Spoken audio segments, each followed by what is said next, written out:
Everyone. Welcome to the Cynthia Linox Show. I am your host, Cynthia Linox. Last week we had a great show, and as soon as the show was over, someone contacted me and she said, "My gosh, I just got through watching your show." She said, um, I hadn't watched it in a few weeks, and today you were really talking to me, and I wanted to know what resonated with her.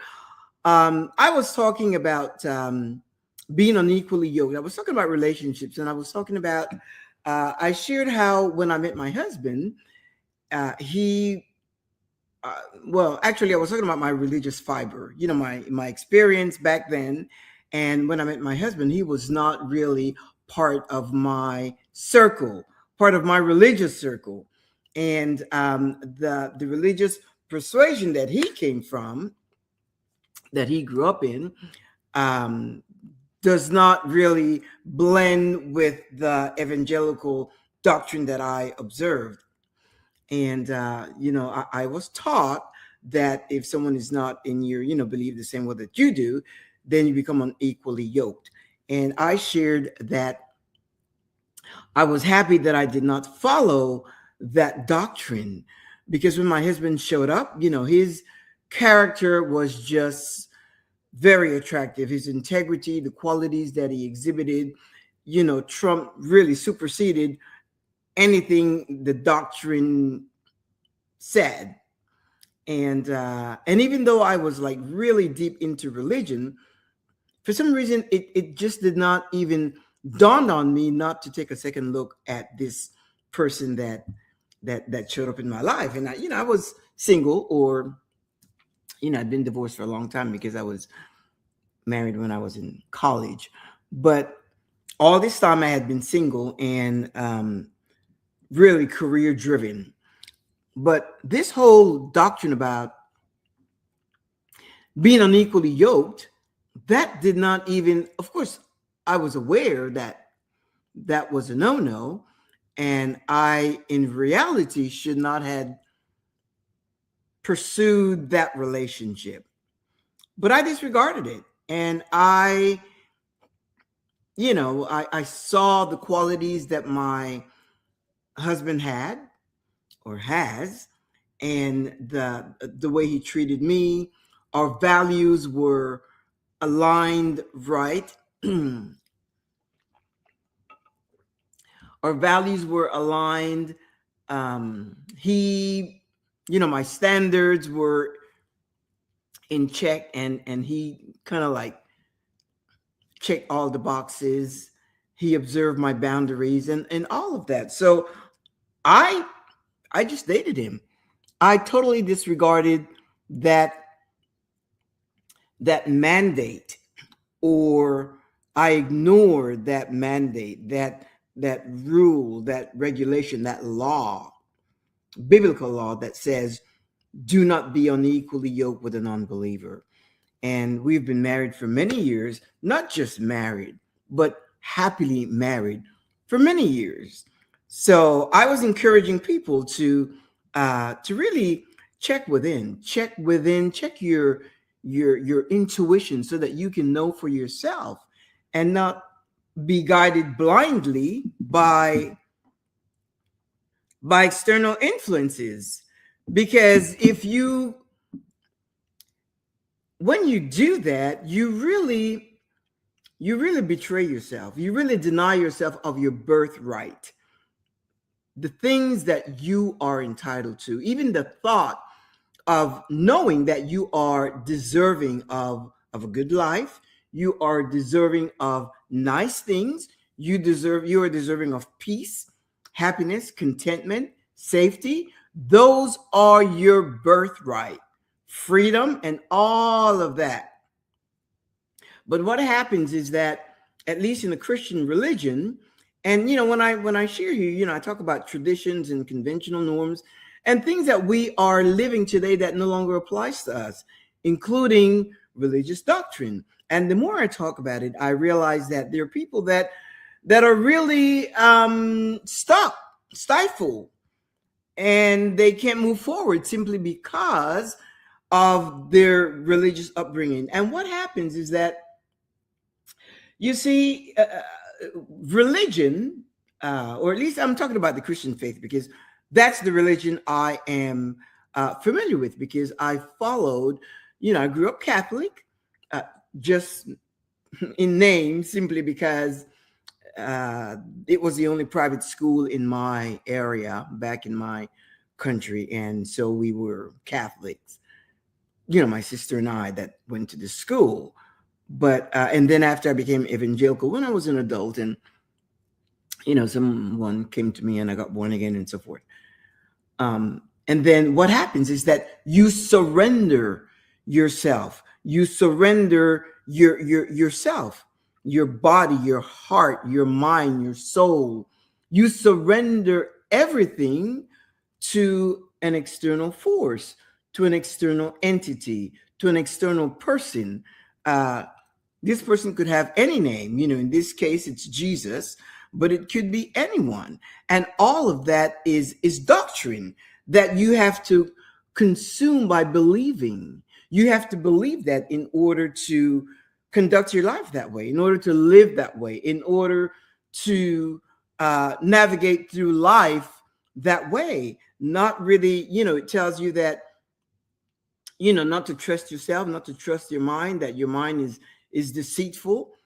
So you navigate life really just letting go of anything, your thoughts, your intuition, your instinct, the thing that you believe and the things that you see. Sometimes you get rid of logic, critical thinking skills, and all of that. And it's really, it tells you that your heart is deceptive, your thoughts are dangerous, and your desires are sinful, and your intuition is corrupt.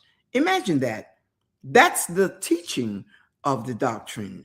And what does it tell you? It tells you that you must die to yourself, you must deny yourself, surrender your will. You become, by doing that, you become born again through total submission. To become born again, to deny your birthright, of freedom, of safety, of love, of prospering, of all of that. To deny your birthright and to surrender your heart, your soul, your spirit, your body, all of it.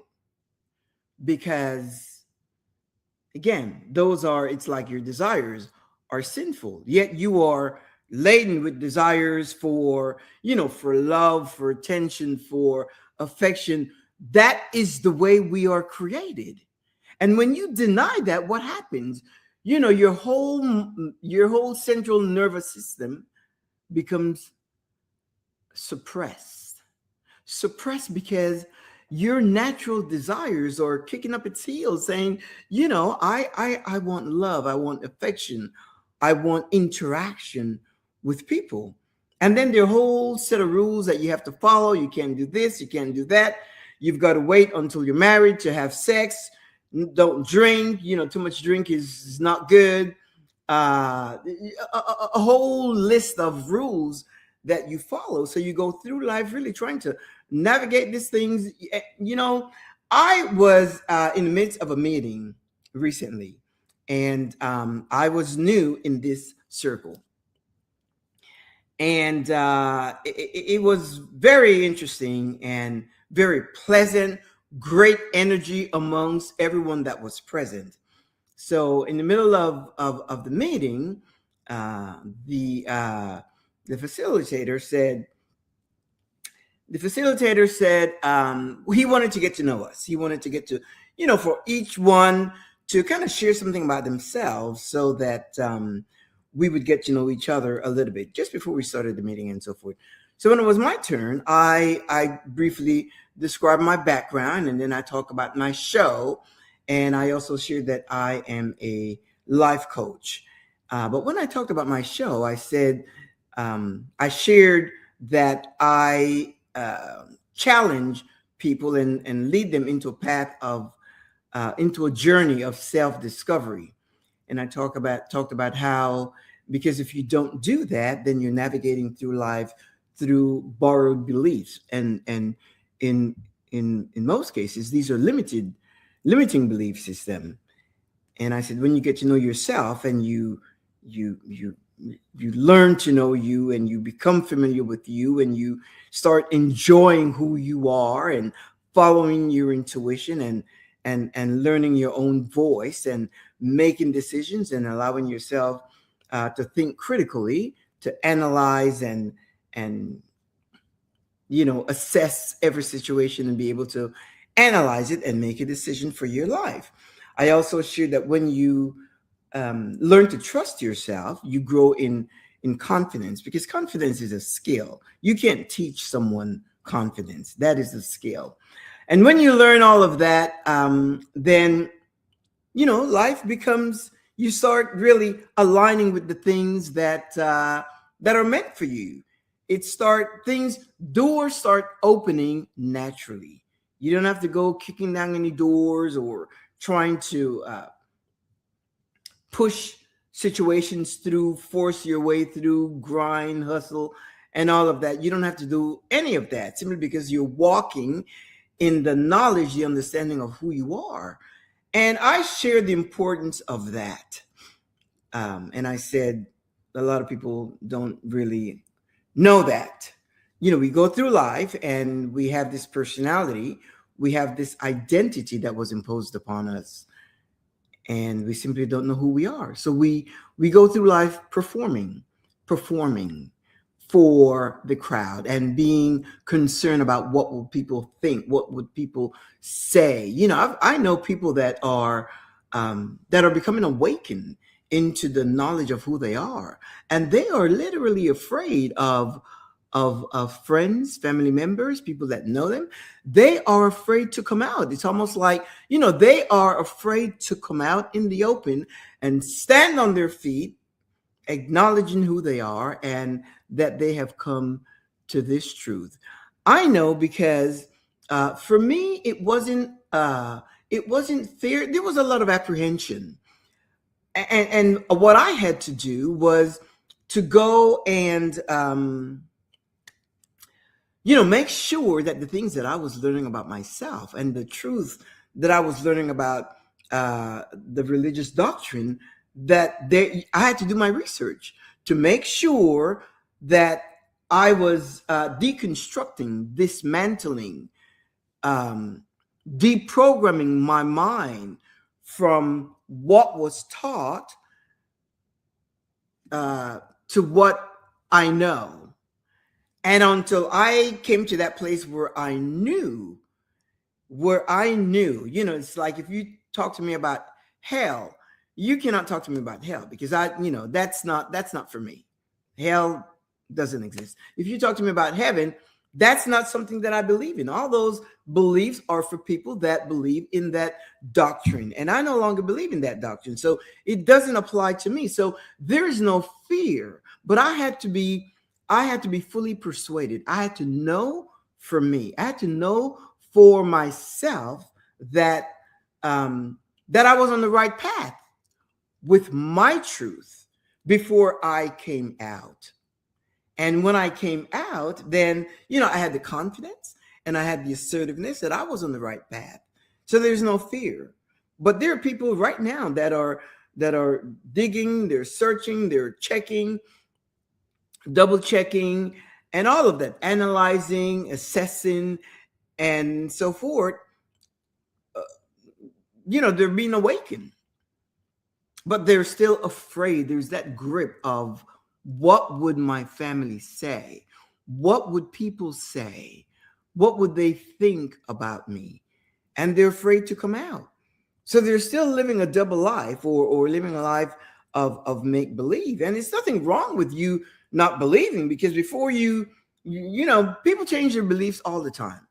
I remember our pastors, when I was at church, our pastors came from a certain religious group that required, the bun in the hair, and you can't cut your hair, and you wear long skirts and all that. And they were in that faction for a long time.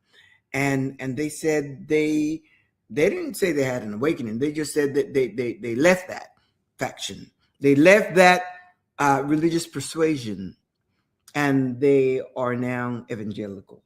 They are now in the evangelical circle. The born again, the water baptism, speaking in tongues, healing, and so forth. Or preaching of healing, because there's really no spirit, no healing. So even pastors go through that. But to say that you have renounced the doctrine, it's a hard thing. It's a tough thing. But the thing is that you have to know, you have to understand, you have to know for you. You have to know for yourself. So anyway, I shared about that. I didn't get into any kind of religious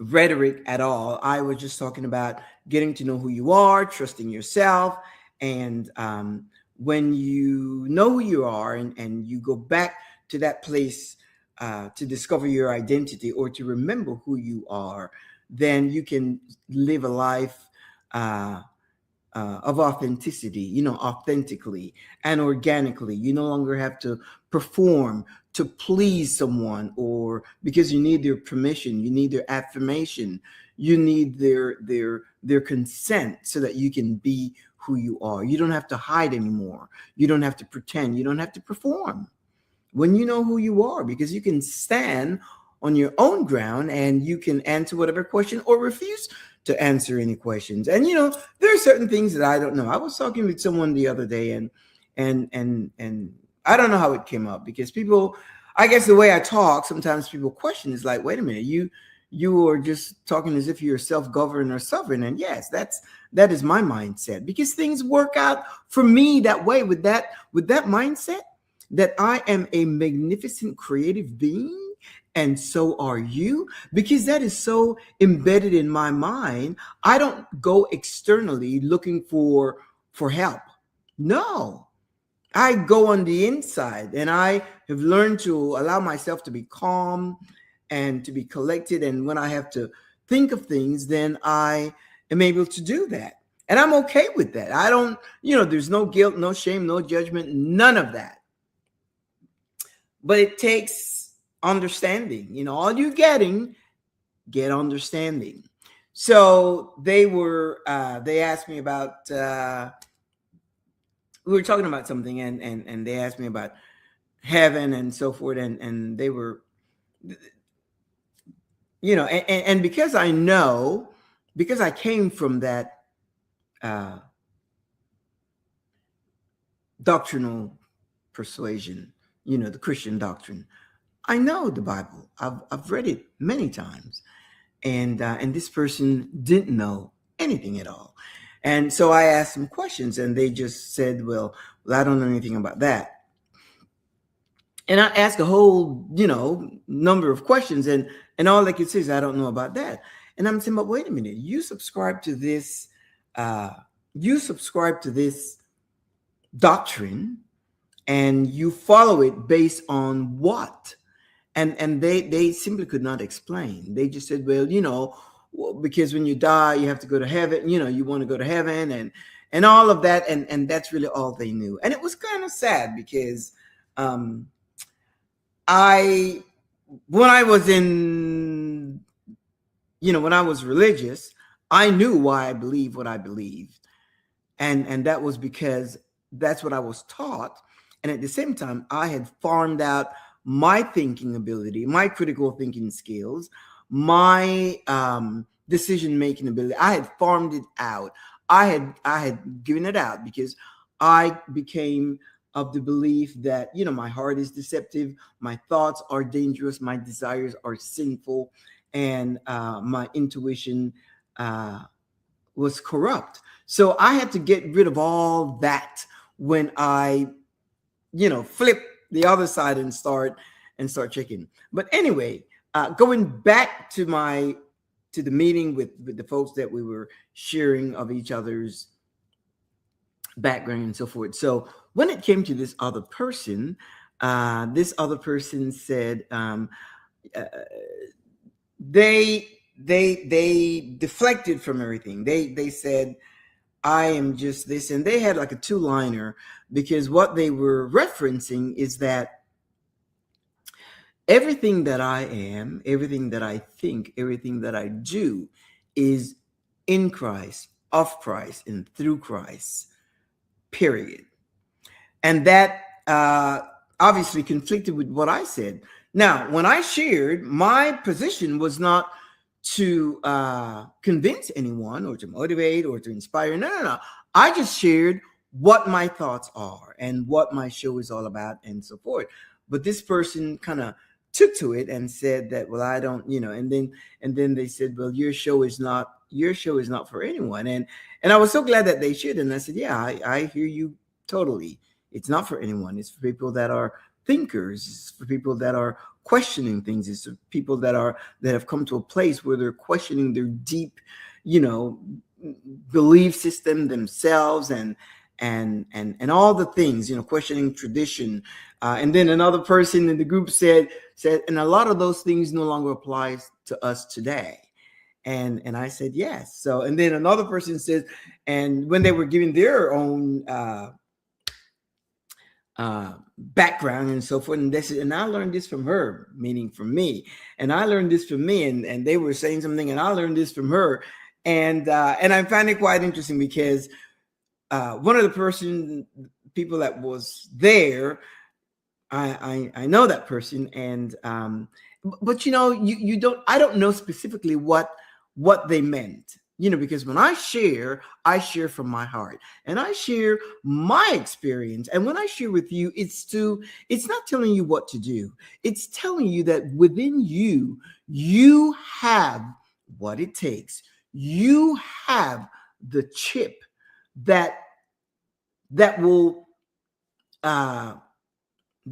tell you what you need to do, who you are. You have that chip. You just have to be willing to come aside and discover it. You have to be willing to self-reflect. You have to be willing to search, and you have to be willing to ask questions. Why do I believe what? Because this person that was two-liner person, she didn't say a lot about herself, and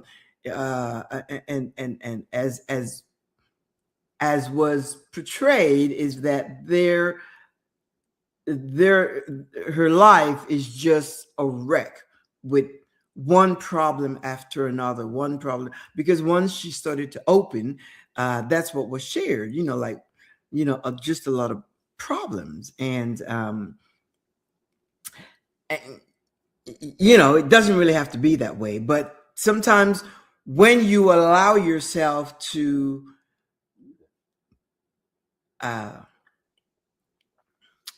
I say farm out, and it's really, farm out, and it's really surrender your mind, your thoughts, your feelings, your belief, the things that when you allow yourself to surrender that, to just surrender and give it, become dependent, totally trusting, totally submitting to an idea, to a thought, to a belief that doesn't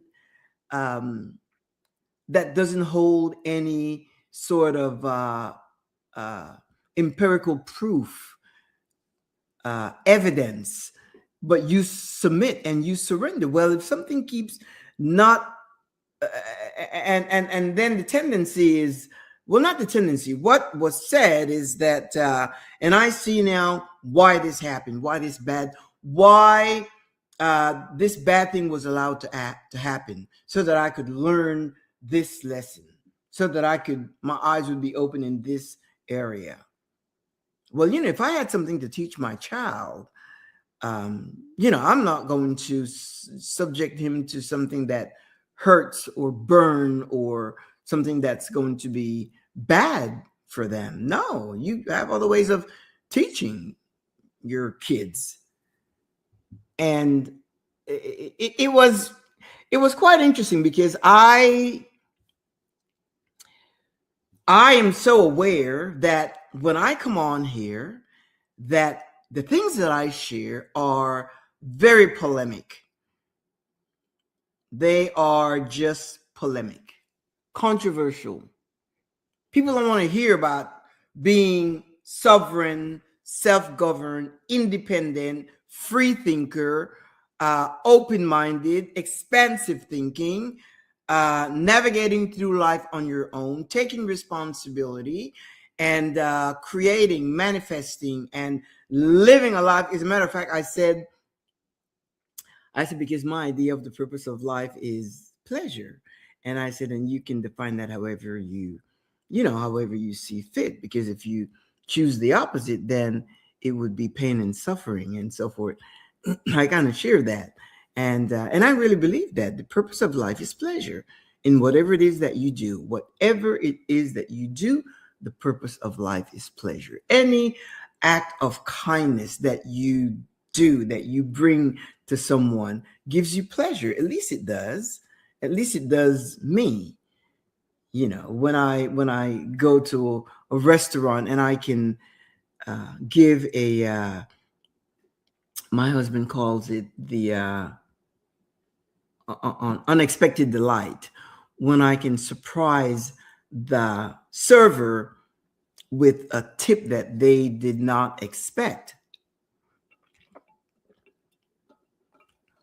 with a sort of tip that would just blow them away. It gives me pleasure to do that, not only for the server, but just the thought that I'm able to do that. That gives me great pleasure, gratitude, appreciation for life, that I'm able to do that. So it's two-way.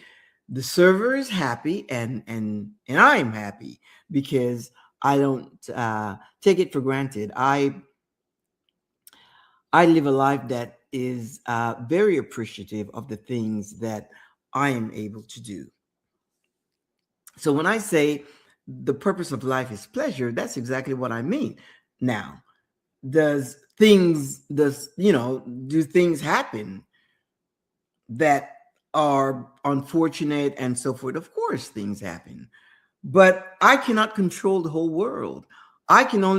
The areas that I can help or the areas that I can control, that's the thing that I'm going to focus on. If I can, get in there and put my hands in there, then it's not where I'm going to put my focus. If I have to support, send help, GoFundMe, and things of that nature, yes, I'm going to do that. Why? It brings me pleasure to be able to contribute to the lives of others. But I can't solve everybody's problem. But at the same time, I will not deprive myself, and you shouldn't either, deprive yourself of living a full life. Regardless of where you are, what your situation is, you should not deprive yourself of living a full life. A life of fulfillment and content, happy and peaceful.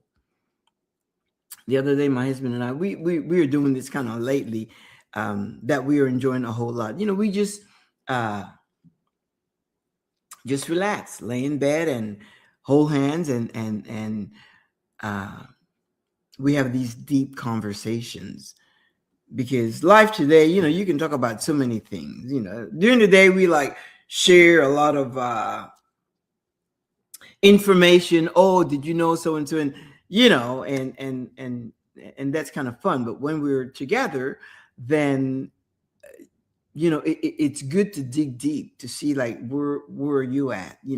What are your thoughts on this? What are you thinking about this? What do you see about this, and so forth? And this way you get to know each other better. And it's just a moment of calm, of peace.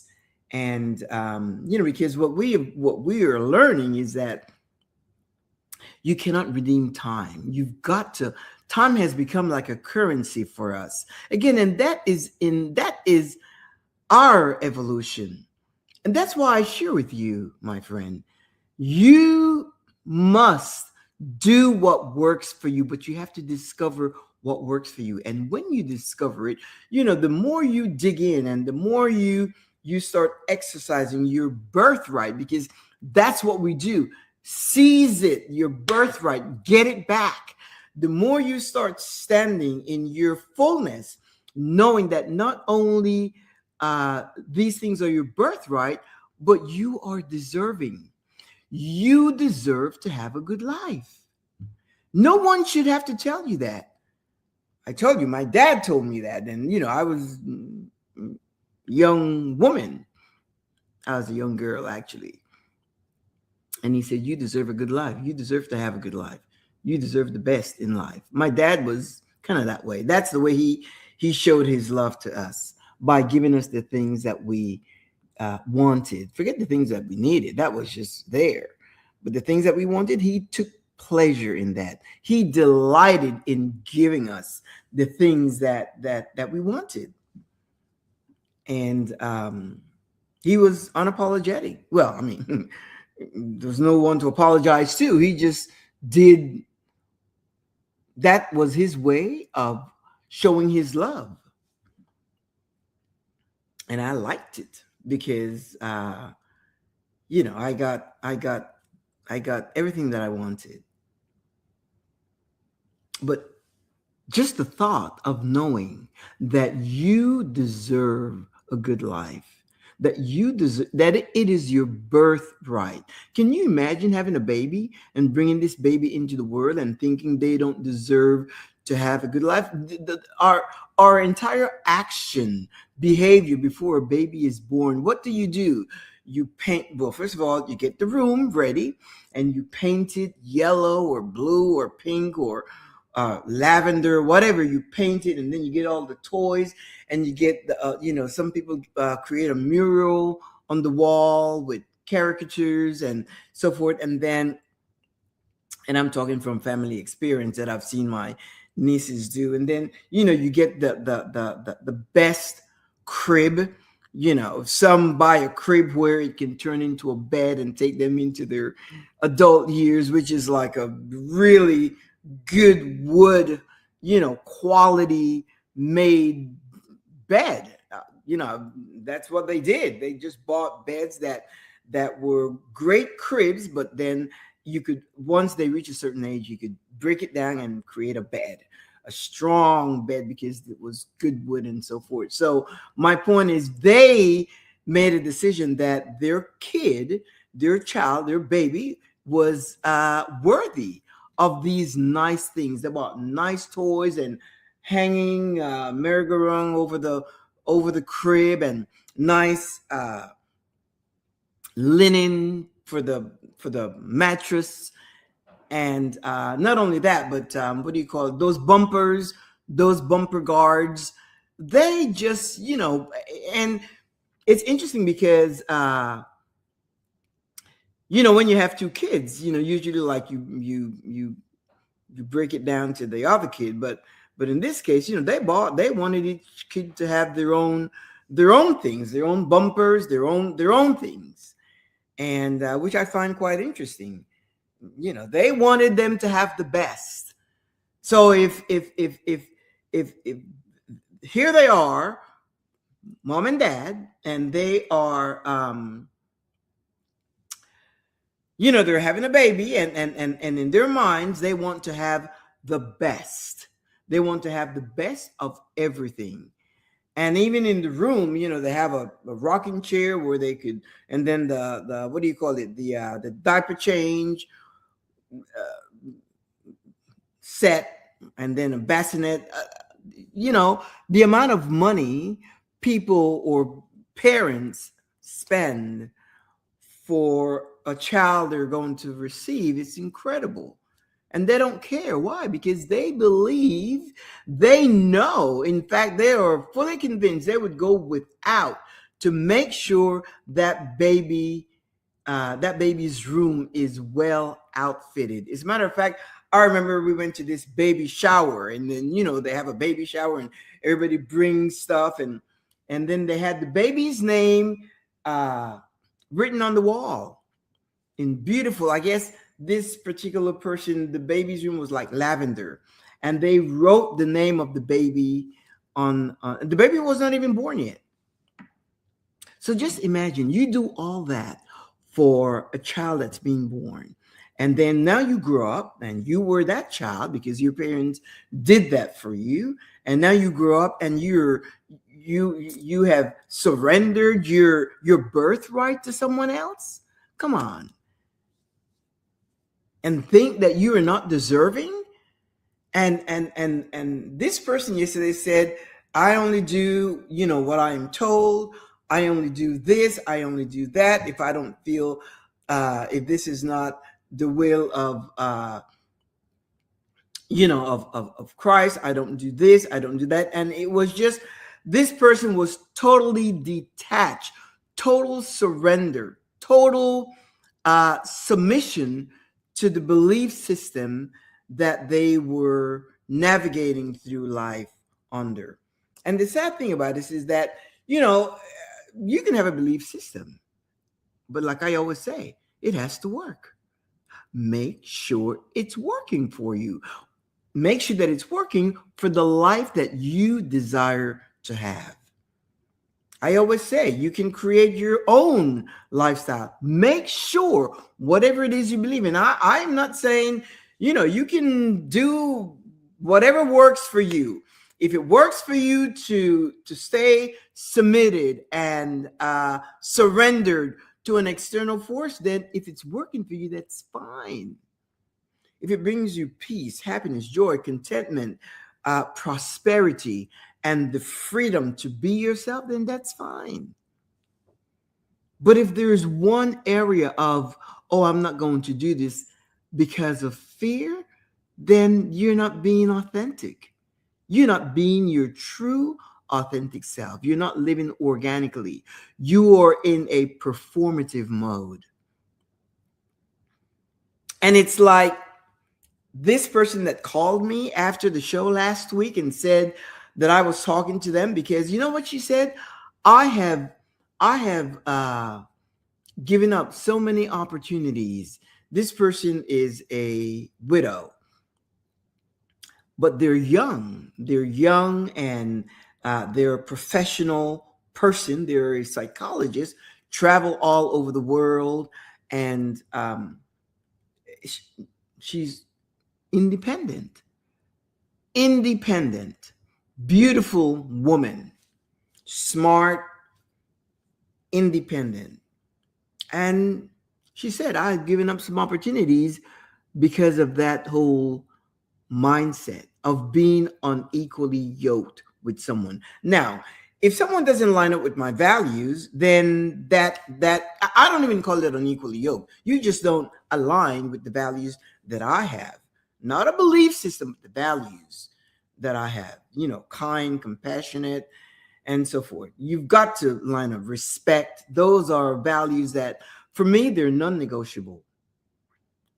You've got, respect for me is the pinnacle. It's on top of it. Even between my husband and I, we have a lot of fun, but there's an element of respect, deep respect. I have never, ever use an ill word toward my husband, ever, or vice versa. Like call him and, out of his name. We just don't do that. And it's not because we're so perfect. No, it's just simply because we have placed respect at the pinnacle of our relationship, more so than love. Because when you respect someone, it's because you love them. But you can say, I love you, I love you, I love you. How many people love each other, but they don't respect each other? And that's it. So again, if someone is outside of my values, then that's a non-negotiable. That's a red flag and a non-negotiable. But, as far as belief system and doctrine and all that, I threw that out. When I met my husband, I said no. And this person is saying she's given up so many opportunities of suitors, men, I guess that she could have dated, but simply because they weren't of her circle, her persuasion, religious persuasion. She just red flagged it and non-negotiable, made it a non-negotiable, and so forth. And now I did not even spend time like saying, no, you got to do this. No. You have got to know for yourself. Because look, if that works for you, then you go on with that. If it works for you, if you say, no, I'm going to stick to my beliefs and I'm going to follow this and I'm going to follow that, then you do that. When I say if it works for you, in other words, if that's the path that you choose, then that's okay for you.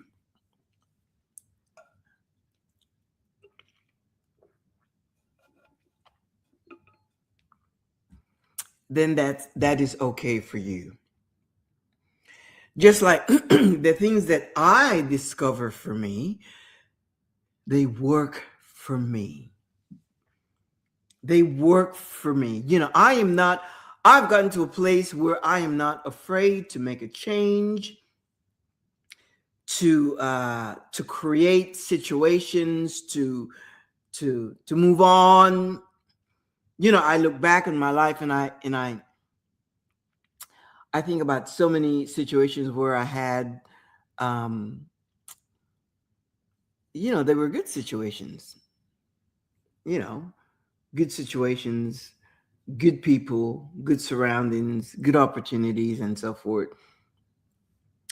But if I come to know that it's no longer working for me, if I come to know that it doesn't align with my core, my dreams, goals, where I'm going in life or where I want to be, then I move on unapologetically.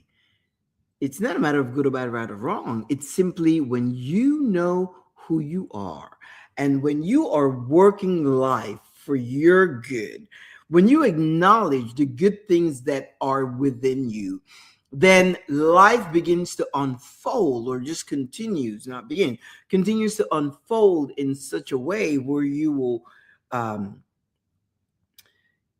you will reap the benefits of prosperity, of freedom, of truth more than anything else. Because, when you know the truth, that is what sets you free. The truth that you know. The truth that you know is the truth that sets you free. That's why this whole thing about dismantling belief system and traditional norms and conventional practices, once you realize it's not working for you anymore, my friend, then let it go. And the biggest hindrance that people have is, what would people think? What would people say of them? Yes, you may lose relationships, but that's life. If the foundation of your relationship was rooted in the belief system that you have, then you can expect it to dissolve if you no longer believe that way. And see, I'm okay with that. But if the relationship is based on mutual respect, mutual sharing, wanting the best for each other, your success, your growth, your development, your evolution, I desire that for you, whatever it is that you want. There's no competition. There's no no competition or trying to be whatever, one up on the other. No, because why? Because what you want is totally different from the things that I want.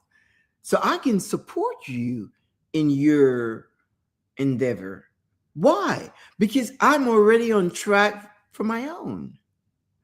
I am where I am. I am working life the way that I want to work life, and it's working for me.